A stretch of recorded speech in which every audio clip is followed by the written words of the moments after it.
Assalamu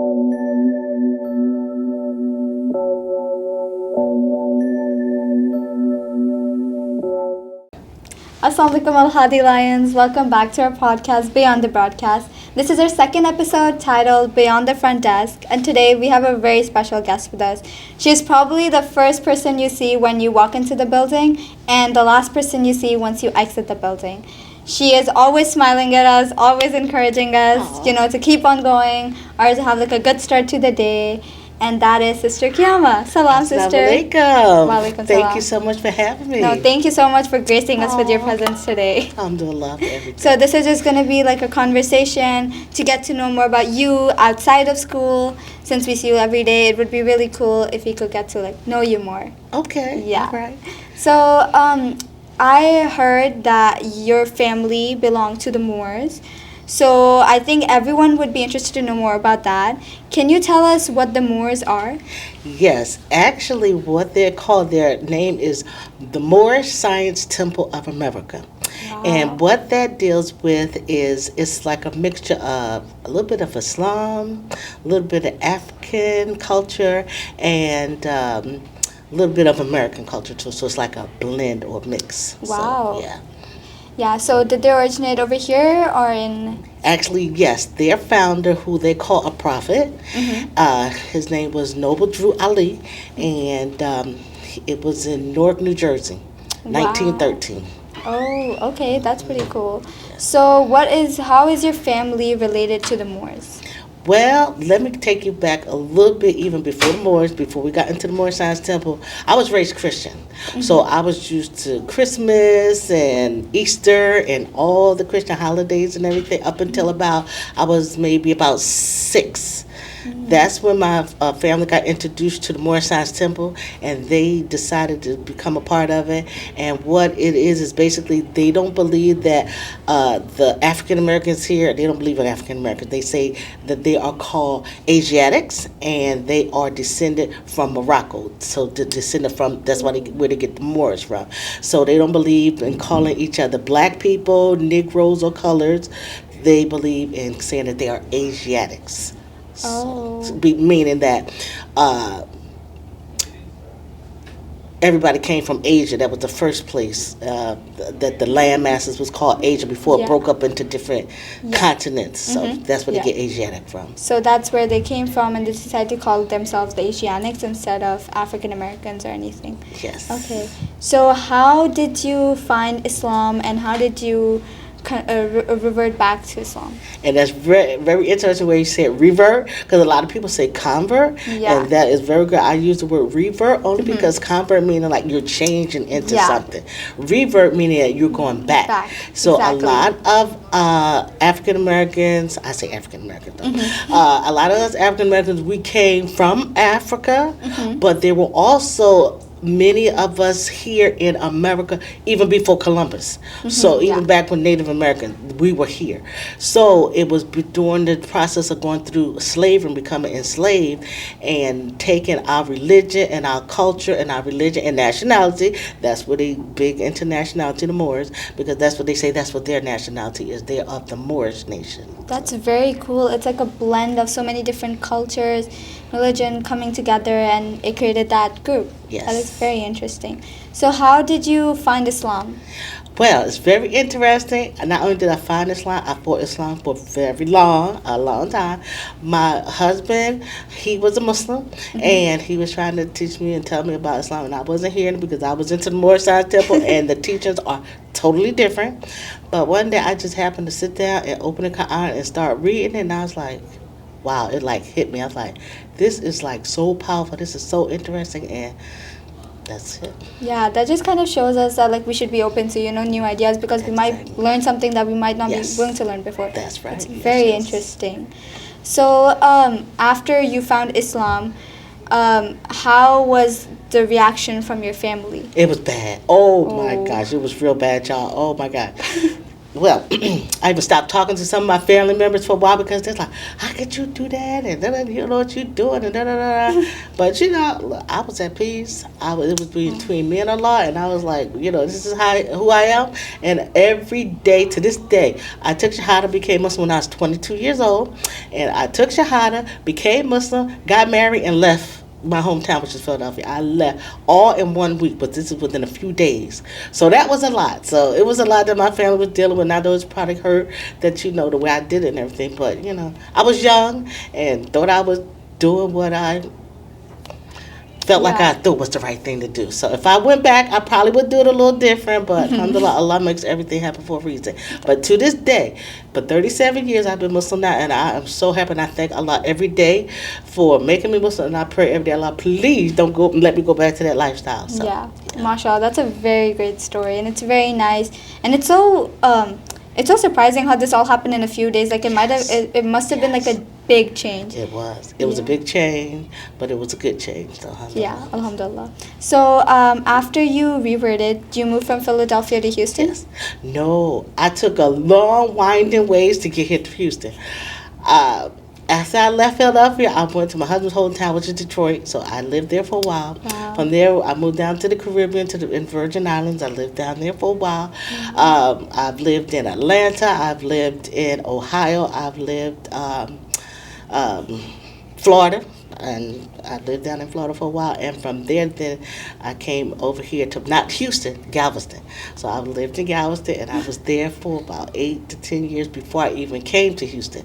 And I fought coming to Houston for so many years. My husband kept saying, let's move to Houston, because he would drive all the way from Galveston to Houston to work, and I was like, no. I would see on the news all the bad stuff that's happening in Houston. I said, oh no, I'm not moving up there. So I like Galveston because it was a small little island, and it was nice and cozy. You've been all over the place. I've been everywhere, all over the map, yes. And so finally, I just happened to move up here one day, and I was like, it's not like it is on the news, what it says. So I was shocked. I was pleasantly shocked, though. So, but I like Houston. But I still, if I had a choice, I would like Galveston better because of the beach. I love the beach and the water. So you're a beachy kind of person. Yes. What was your favorite place out of all the places you've lived in?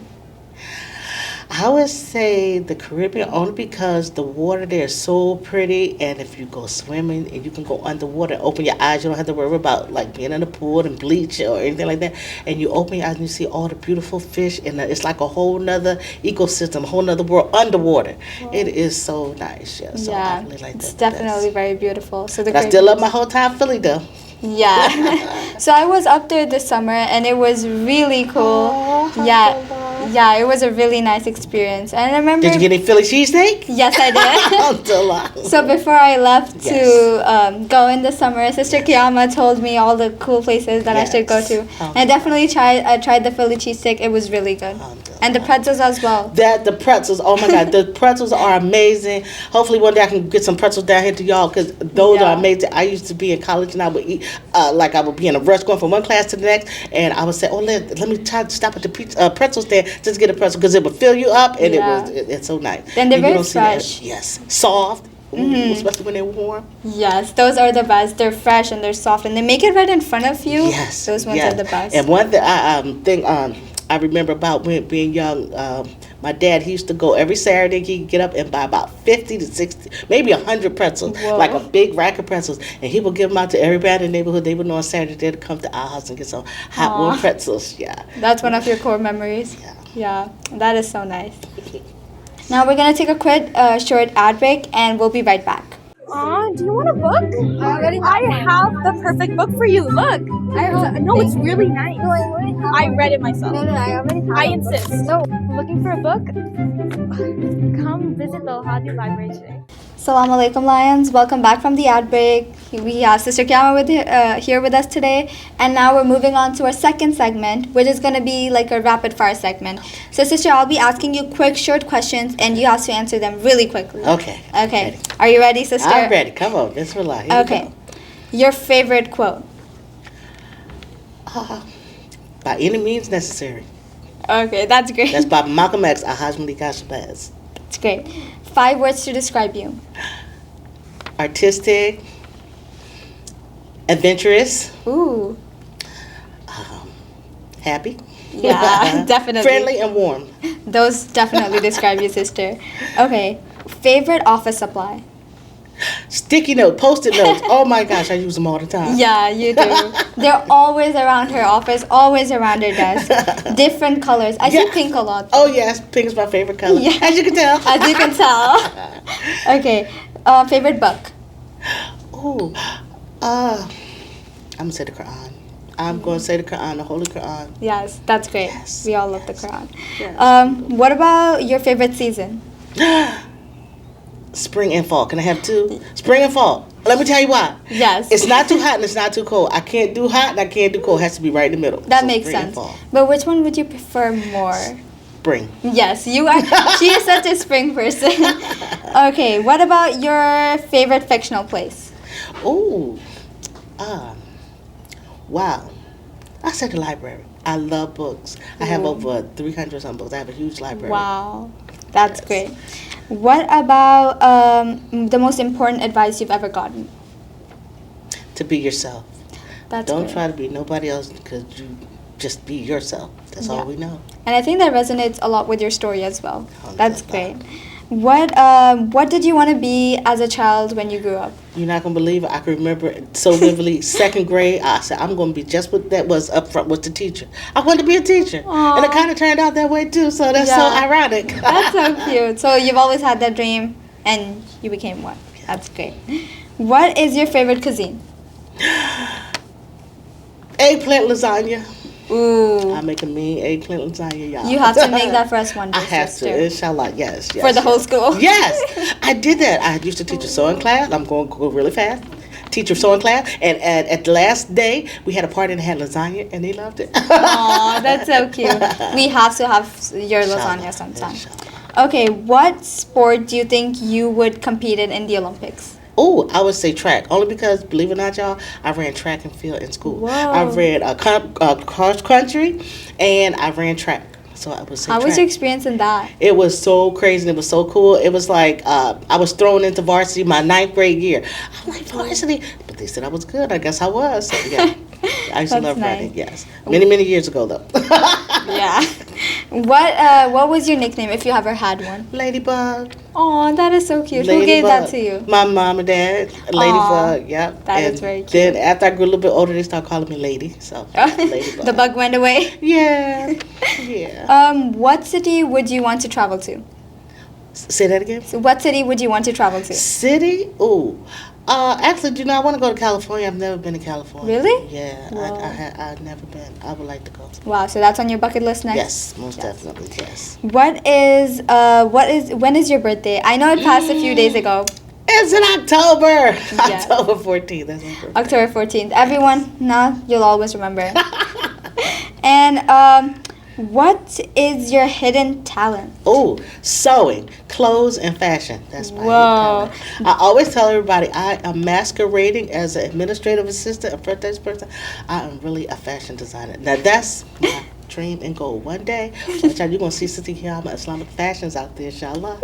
That is so cute, inshallah. Do you sew some of your own clothes? I used to make all of my own clothes. I learned how to sew from my mom, and I've been sewing since I was little. She would drop little things on the floor, fabric. I would pick them up and sew and make stuff for my dolls. So yeah, I make Aw, my that own is clothes. so But cute. unfortunately, lately I'm working 2 jobs now here at Hottie. Ooh. I don't really have time, but Yeah. if I had the time, that's what I would be doing. That is great. So that was a great segment. We had a rapid fire with Sister Qiyamah. Hopefully everyone got to learn more about her quick, fun little facts. Now our next segment, I think it's very expected. It's about your journey to Al-Hadi itself. Wow, that is so interesting. Let me tell you one quick story about Yeah. Al-Hadi. I was living in Galveston, and my husband, he used to, like I said, used to come up to Houston, and he decided to put the children in Al-Hadi at Voss. And one day he happened to see a young person, another African American. You know, it's kind of rare to see. Yeah. Sorry to say that, but it's the Yeah. truth. Anyway, and he saw the word St. Croix on his shirt. He was like, Virgin Islands? What do you know about the Virgin Islands? He's like, I used to live there. Kind of find out they met each other when he was a little boy, 12 years old, and now here he is, a grown man with 3 children and married. And it's just so ironic how things happen. Yeah. So, That's that like was how the really world is so interesting. small. Somehow you Yes. always end up meeting Yes. other people. Yes. Yeah. So how did you end up joining Al-Hadi? Well, we had actually let me tell you, we had come up here for one Eid. And I was just walking around. I was like, wow, I wish my children could come to a school like that. Because at the time I was homeschooled. I had homeschooled for years. And I was like, wow, it would be really nice for them to go to a Islamic school. And I had no idea how or why. Like I said, we were living somewhere else, not even here in Houston. Yeah. And come to find out, Allah put us here. We moved here. We were not too far from the school. We came. We registered in school. So I had 3 children here at Ahadi. And I used to come every day, basically, to volunteer and help with the PTO. And the principal at the time said, "Sister, I see you here almost every day. Why don't you apply for a job?" I'm like, you know what, maybe I should. And so I applied for the job and I got the job. So Wow. yeah. When was this? This was 2007 is when the children were enrolled, and I started 2008, like January, February 2008, and I've been here ever since. I started in preschool. Yeah. From preschool, I went to I was a PE teacher for about 4 years, and I had everyone from kindergarten all the way to 12th grade. We had 12th graders had to take PE back then. And then from there, I went to Frontdesk, and I've been at Frontdesk for the last 13, 14 years. Yeah. Wow, you've been here for a really long time. Like, a lot of times have changed, a lot of different things. I've seen a lot. I know where all the bodies are, y'all.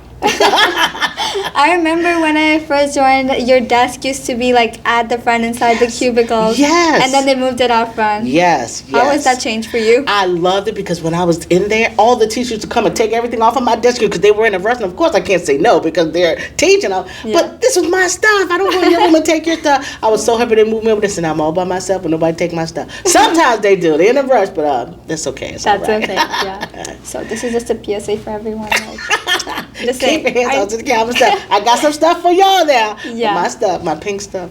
Yeah, her pink stuff is just exclusive to her, you guys. Okay. So I've heard that you live like really far from Al Hadi still. Yes. Oh my God. I live.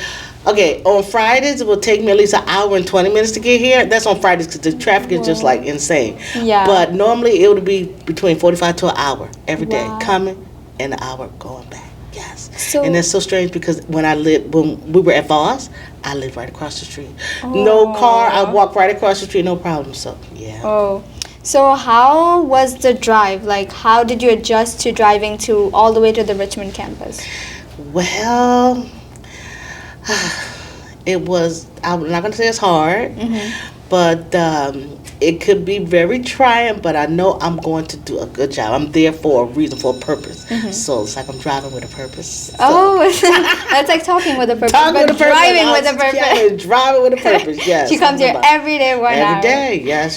So that was your spiritual drive. Yeah, and another thing, aside, I don't mean to get off track, but I am just so happy and excited to be in a place where we have all these young people like y'all, and y'all Muslim, and y'all are positive and happy, and y'all gonna change the world. It's like I'm touching the Inshallah. future, and I'm helping y'all in some kind of way, and so that makes me feel good. Especially since, like in my community, African American community, they tried to do a lot of things like this, like during the '60s with the Black Panther. They tried to have their own schools.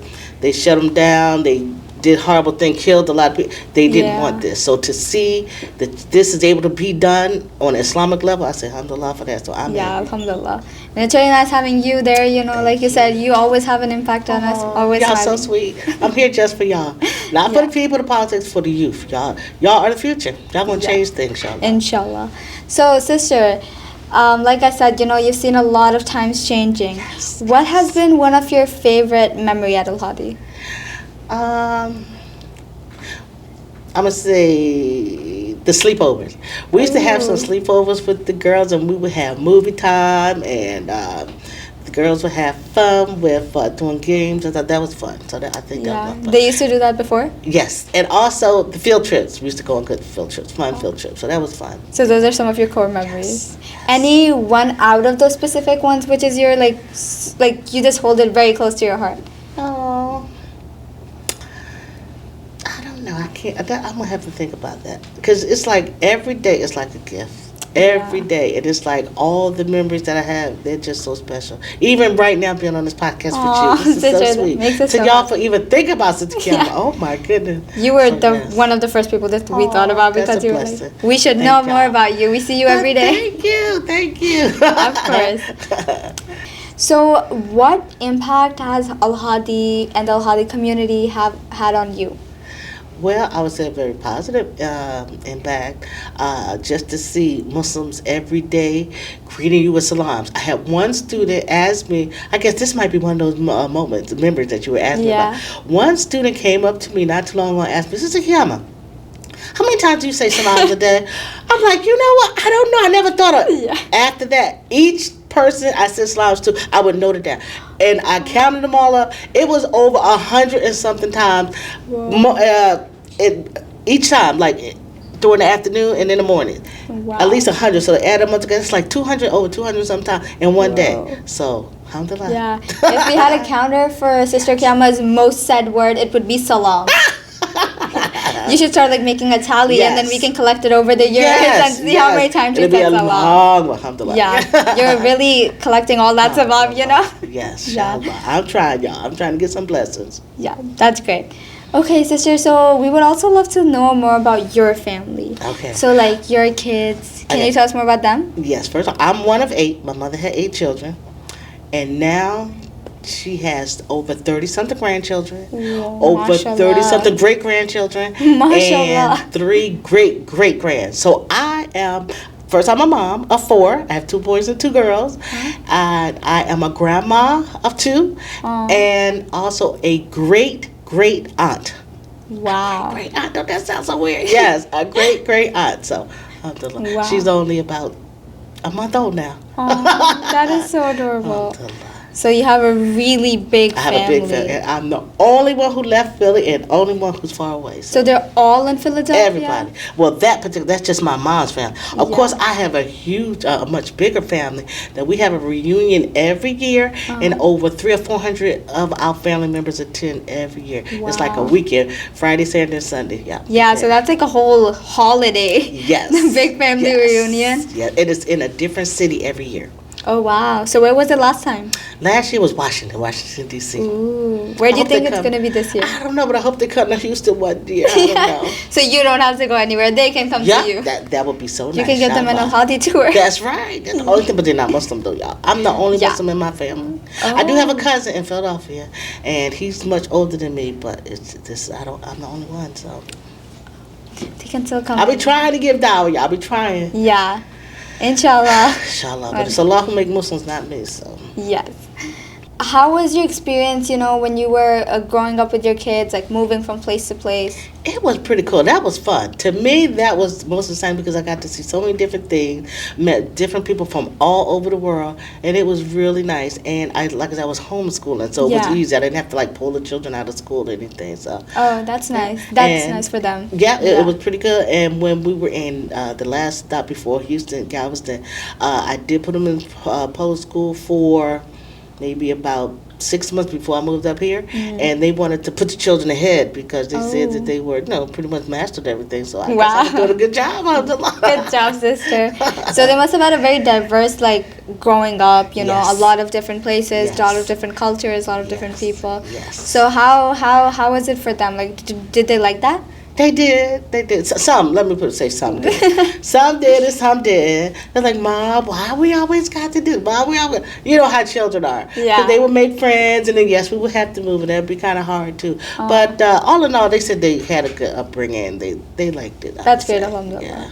How was it for you? Did you find it difficult to move every time? I started to find it difficult with my last child. I was like, wait a minute. I can't keep doing this because I'm getting older now. Because I guess you're young and you're free and it's not a big deal. It's exciting.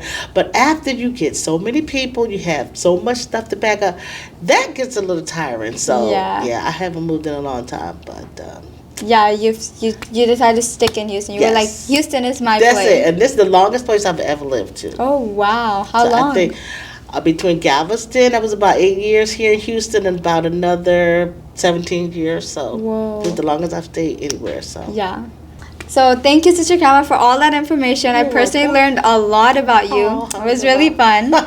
Now we'll have too boring. No, you're really fun, mashallah. So now we'll have a quick short ad break, and we'll be back right after that to have our last segment, which will be a really fun game, sister. Okay. So I hope you're excited for that. Yes, I'm looking forward to it. Yeah.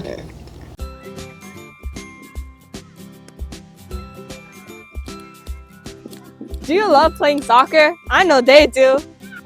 we present to you the Al-Hadi soccer field. The Al-Hadi soccer field comes with 2 FIFA grade soccer goals and a complimentary soccer ball that's always on the field. Book the Al-Hadi field for your soccer needs. Welcome back, Al-Hadi Lions, after that quick ad break. Now we have our last segment, which is going to be a game. I'm really excited for this segment. Okay. So, Sister Qiyamah, as you can see, she's blindfolded. We brought some desk supplies. Hope you don't mind. We bought the pink ones. So, I'll be giving them to you one by one, and you have to guess what they are. Okay. So we can test your knowledge to see how much you know your own office supply. Sister, this is a little big, but here. Okay.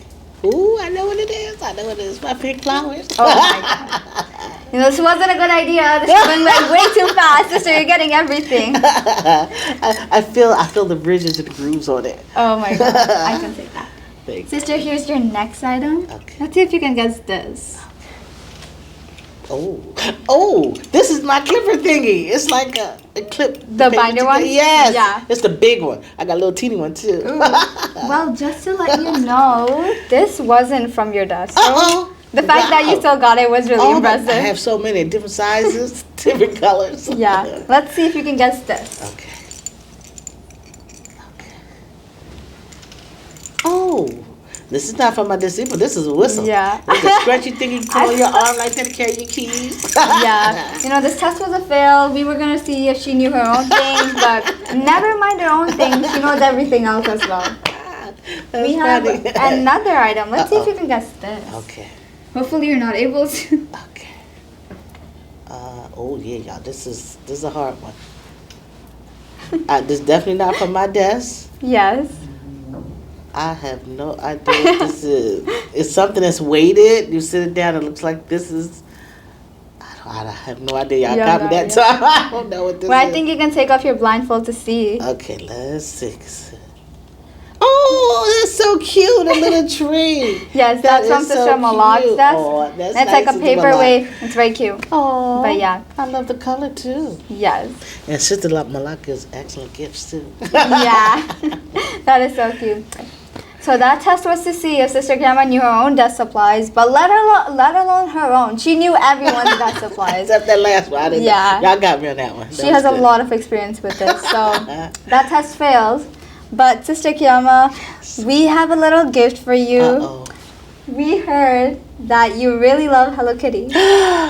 So, one of her students, Aliza Nakvi, painted this for you. Oh my goodness, that is so cute. Thank you. Oh my God. Now let me tell you a quick story about Hello Kitty. Y'all, it's not that I love Hello Kitty. It's just that she's pink, that's all. I like the pink. But it's beautiful. And I have a big Hello Kitty in my room too. I'm going to hang it out. My room is all pink. You know that, pink and white. Yeah. So this will fit right. It is beautiful. Thank you so much, guys. Of course. This was so fun. Yes. Thank you so much for coming. Do this again, we definitely have to. Part two. Thank you so much for coming. You're welcome. And thank you so much for like telling us about your upbringing. No problem. Now hopefully the whole Al-Hadi family knows more about you. I personally learned a lot from this and a lot about you. And I just asked one thing. Yeah, of course. Go ahead. Please pray for Sister Qiyamah and keep you in your prayers and doers. Of course, sister, you're always in our du'as. Thank you. Because y'all my family now. Because remember, all my family is not here. Nobody is here.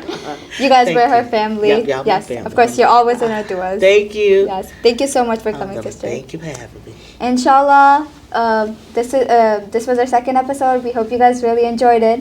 Stay tuned for the third episode. Khudafis. Hafiz. Was that good?